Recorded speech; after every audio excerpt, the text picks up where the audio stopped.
ఆశ కలిగి ఎప్పుడైతే నీవు ఆయన పాదాల ఎదుట సాగిలపడతావో వెంటనే ఆయన నీ మాటలు, నీ ప్రార్థన వినటానికి ఆయన చెవులు. కాబట్టి దేవుని యొద్దకు వచ్చువాడు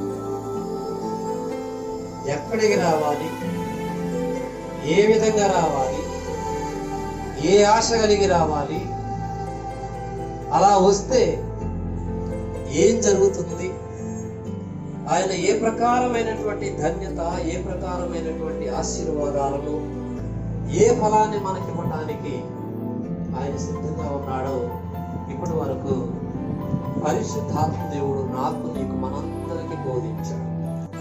ఆయన విలువైనటువంటి సందేశాన్ని, వెలపెట్టి కొనలేనటువంటి అమూల్యమైనటువంటి మాటలను ఈ సమయంలో ఆశ కలిగి ఆయన పాద సన్నిధిలోకి వచ్చినటువంటి నీకు ఈ దేవుడే తెలియజేశాడు.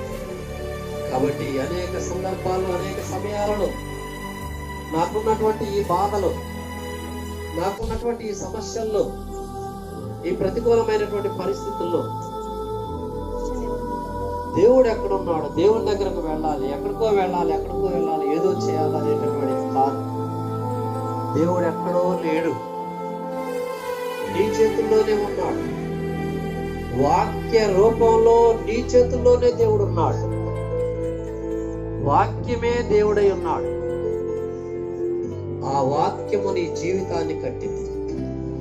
నీ బాధల్లో నెమ్మదినిస్తుంది, నీ సమస్యల్లో పరిష్కారాన్ని చూపిస్తుంది, నీ బాధలో ఆదరణ కలిగించింది.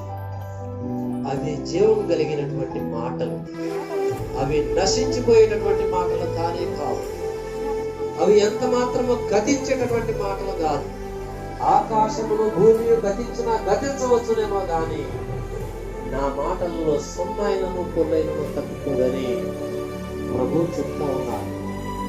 కాబట్టి దేవుని బిడ్డలారా, దేవుని మాటలు నమ్మండి, మనస్ఫూర్తిగా నమ్మండి. అపనమ్మకం వద్దు, అవిశ్వాసం వద్దు. విశ్వాసము లేకుండా దేవునికి ఇష్టడై ఉండుట అసాధ్యము అని దేవుని యొక్క వాక్యం తెలియపరుస్తా ఉంది.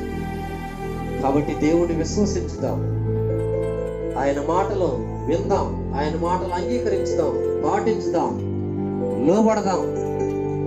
శాపాలకు బదులుగా ఆశీర్వాదాలను సంపాదించుకుందాం. ఆశీర్వాదాలు ఎంత ఖచ్చితమో శాపాలు కూడా అదే ప్రకారమైనటువంటి ఖచ్చితత్వాన్ని కలిగి ఉన్నాయి.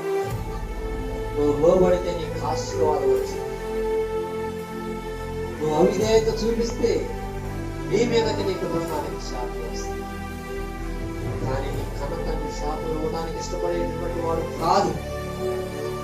నీ అవిధేయతే నీ మీదకి అనేక రకాలైనటువంటి